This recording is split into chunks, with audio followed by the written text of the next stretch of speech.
Do you realize that one of the most staggering wars in the entire Bible wasn't fought on earth at all, but was a heavenly war the Apostle John saw while he was exiled on the island of Patmos? Revelation 12 records it clearly.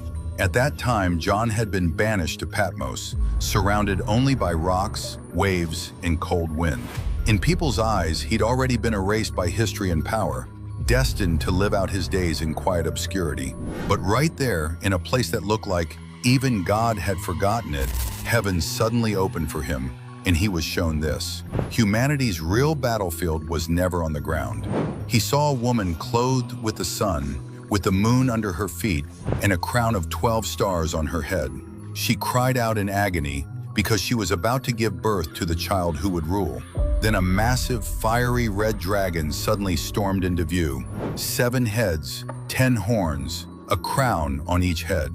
With one swing of its tail, it dragged a third of the stars from heaven and hurled them down to the earth. It stood right in front of the woman, fixing its gaze on the life inside her, waiting to devour the child the moment he was born. At the most dangerous moment, a blinding light tore through the heavens, and God himself reached out and snatched the child up to his throne. But the story didn't end there. The dragon roared, and a real war erupted in heaven. Michael and his angels formed their ranks and charged into battle against the dragon and his angels. It was as if the whole universe shook under the impact. The outcome was unmistakable.